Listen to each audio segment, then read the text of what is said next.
जय हिंद। मैं हूं करण दानवीर और आप देख रहे हैं मेरा वीलॉग दानवीर सिंह। आज मैं आपसे बात करूंगा लाहौर की उस घटना को लेकर जहां पर एक महिला ऑलमोस्ट मार दी गई। उसके चारों तरफ गिद्ध इकट्ठे हो गए।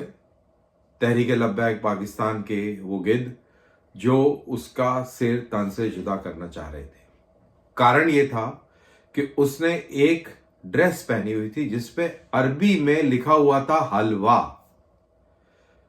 लेकिन इन जाहिलों को ये सब समझ में नहीं आया क्योंकि वो उर्दू नहीं थी। उनको लगा कि ये कोई कुरान की आयत है और ये ब्लास्फेमी हो गई है, रसूल की तौहीन हो गई है और इसलिए इस महिला का, इस खातून का सर तन से जुदा हो जाना चाहिए। अब सवाल ये है कि इस तरीके की जहालत जो हम पाकिस्तान में देखते हैं, क्या हिंदुस्तान के मुसलमानों में भी ये जहालत देखने को मिलती है? मेरा ये मानना है कि एक तबका मुसलमानों का हिंदुस्तान में भी है जो इस जहालत को सपोर्ट करता है, इस जहालत की रहनुमाई भी करता है। इसका एक बेहतरीन उदाहरण हमने देखा देवबंद में कैसे गजवाए हिंद का फतवा निकाल दिया गया, ये बखूबी जानते हुए कि इस फतवे का निकालने का मतलब है देश की मुखालफत करना, हिंदुओं के का विरोध करना और इस्लामिक ताकतों को देश पर आक्रमण करने के लिए प्रोत्साहित करना। फिर हमने आज देखा कि कैसे हेमंत बिश्वा ने आसाम के अंदर चाइल्ड मैरिज को लेकर मुसलमान जो तरीके होते हैं, मुसलमानी तरीके, जहाँ पे बच्चों की निकाह करा दिया जाता है क्योंकि वो इस्लामिक शरिया के दायरे में आता है और हमने इस्लामिक पर्सनल लॉ को प्रोटेक्शन दिया हुआ है कानूनी तौर पर, तो उसकी आड़ में, उसके एवज में ये लोग छोटे छोटे बच्चों की शादियां करवा देते हैं और इनसे इनकी दुकानें चलती हैं, मौलवी हजरात लोगों की दुकानें चलती हैं।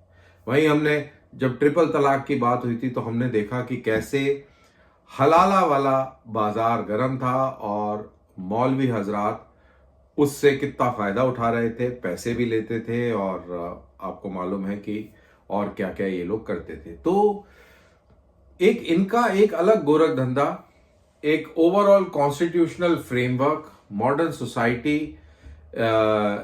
के फ्रेमवर्क के तहत इनका एक अपना एक एजेंडा चल रहा था।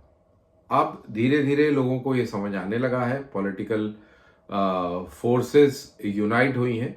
जब मैं पॉलिटिकल फोर्सेस की बात करता हूं कि वो फोर्सेस जो ये चाहती है कि इस देश के अंदर यूनिफॉर्म सिविल कोड होना चाहिए, जो हमारे संविधान में संविधान के निर्माता कारों ने ये शुरू में ही डाल दिया था कि इस कंट्री के अंदर एक कानून होना चाहिए।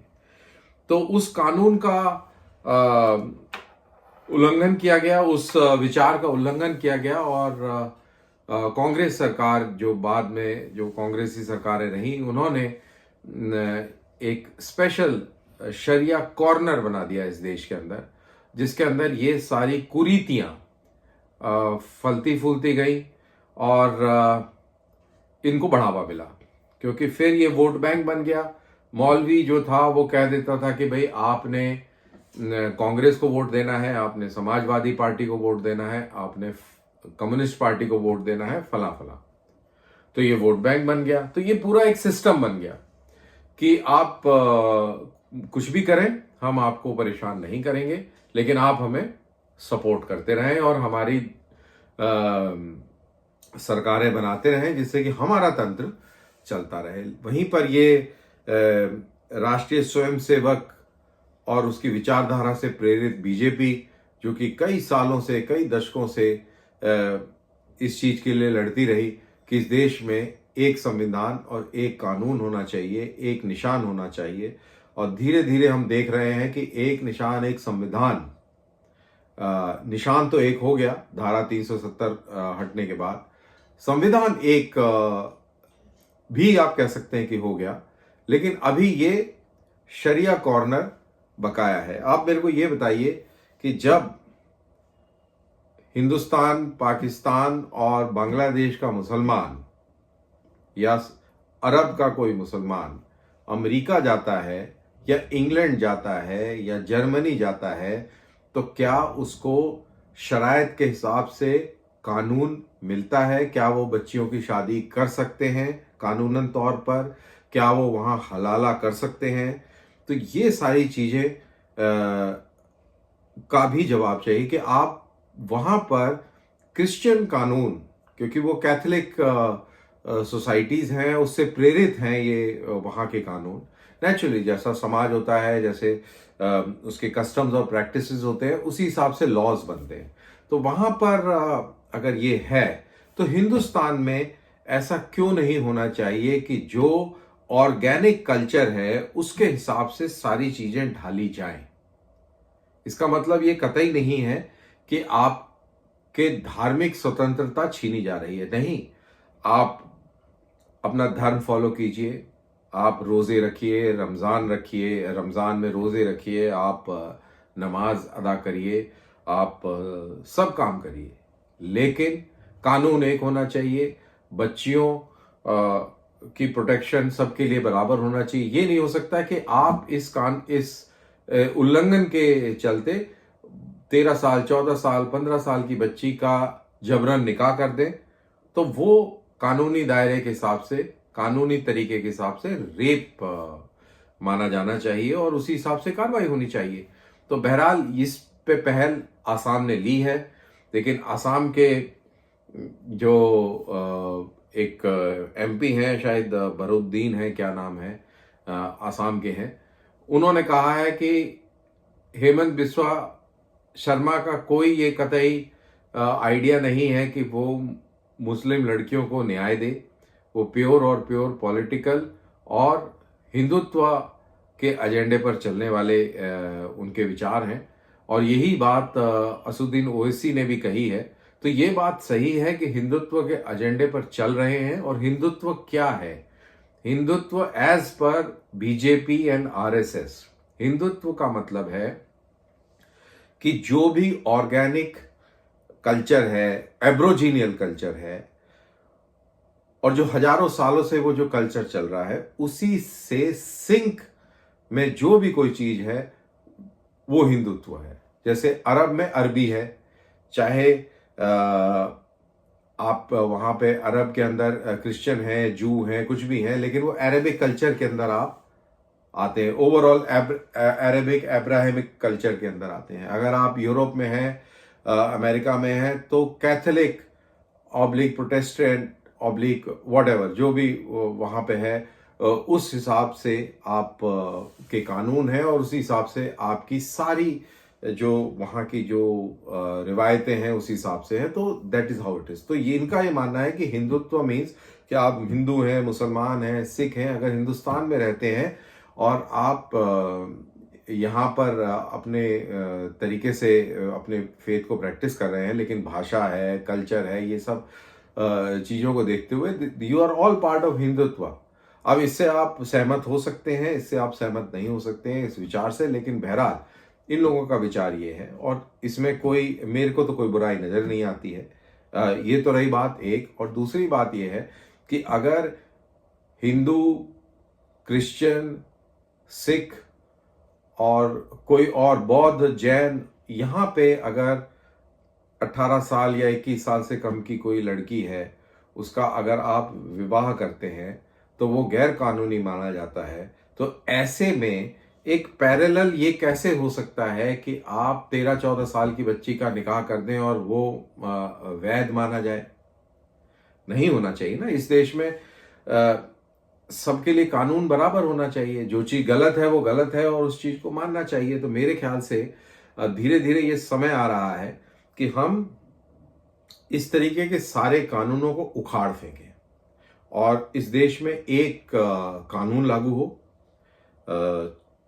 चाहे वो आपके राइट्स को लेकर हो, चाहे वो आपकी प्रॉपर्टी को लेकर हो, चाहे वो आपकी शादी और तलाक को लेकर हो, ये सारे के सारे कानून एक होना चाहिए। ठीक है, आपके रीति रिवाज हो सकते हैं, सिख हैं तो आनंद खारिज होगा, इस्लाम फॉलो करते हैं तो आप निकाह कीजिए, क्रिश्चियनिटी में आप चर्च में जाके शादी करिए, बिल्कुल करिए, लेकिन उसको रजिस्टर आप कराएंगे तो कानून के तहत कराएंगे, जो देश का कानून है। और इसी में मैं ये पॉइंट और एक ऐड करना था, मैंने ट्वीट भी किया था, जब देवबंद ने ये फतवा जारी किया तो मेरा ये मानना है कि अब इस तरीके की आइडियोलॉजी का कोई रोल इस 21वीं शताब्दी में नहीं होना चाहिए, जब हम ये कह रहे हैं कि 2047 तक हम एक विकसित देश बन जाएंगे, डेवलप्ड कंट्री बन जाएंगे, दूसरे तीसरे लेवल की इकोनॉमी होंगे, अमेरिका को टक्कर दे रहे होंगे। ये अगर इस देश का पाथ है, फ्यूचर है, तो ऐसे में आप ये नहीं कह सकते या इस तरीके की विचारधारा बीच में नहीं अटका सकते कि गजवाए हिंद होगा और 2047 तक ये मुल्क इस्लामिक मुल्क हो जाएगा। अब देखिए कितना विरोध है। तो इस आइडियोलॉजी को किल करने के लिए, खत्म करने के लिए हमको देवबंद जैसे जो मदरसे हैं जहां से कट्टरवाद को बढ़ावा मिलता है, उन पे या तो नकेल कसनी होगी या उनको पूरी तरह हमको बंद करना होगा और मॉडर्नाइज करना होगा। अब इस तरीके से काम नहीं चलेगा, क्योंकि आप इस तरीके की बात करते हैं, हिंदुस्तान का मुसलमान और कहीं का भी मुसलमान जज्बाती होता है और वो ये मान के चलता है कि ये जो उलेमा हैं ये बहुत इल्म और दीन वाले लोग हैं, ये जो कह रहे हैं वो बहुत सही कह रहे हैं, वगैरह वगैरह वगैरह। तो वो उससे इम्प्रेस हो जाता है उस चीज से और उसके साथ बह जाता है और एज अ रिजल्ट कट्टरवाद होता है और फिर उसके बाद नेक्स्ट स्टेप आतंकवाद का है। यहां पर यह भी बताना जरूरी है कि जहां तक देवबंद का सवाल है, देवबंद स्कूल ऑफ थॉट, इसको फॉलो तालिबान करता है, इसी को फॉलो जितने भी सुन्नी ऑर्गेनाइजेशंस हैं, चाहे लश्कर ए तौयबा, जमात उल दावा, जैश ए अदल, ये सारे के सारे इसी देवबंदी थॉट को फॉलो करते हैं। So this is very important to note कि ये देवबंदी जो थॉट है, जिसके बेसिस पर तालिबान ने क्या क्या हरकतें करी हैं और आज भी क्या कर रहा है। आज जब हम बात कर रहे हैं तो उन्होंने पब्लिक एग्जीक्यूशन किया है, आई थिंक 2 लोगों का पब्लिक एग्जीक्यूशन किया है नॉर्थ अफगानिस्तान में। तो ये थॉट प्रोसेस आता है आपका इस देवबंदी स्कूल से। वहीं बरेलवी स्कूल ऑफ थॉट है जो तहरीक लब्बैक पाकिस्तान है, ये बरेलवी सेक्ट को रिप्रेजेंट करते हैं। गुस्ताखे रसूल, सर तन से जुदा, लब्बैक लब्बैक, इस तरीके के नारे लगाते हैं ये। और हमने देखा कि नुपुर शर्मा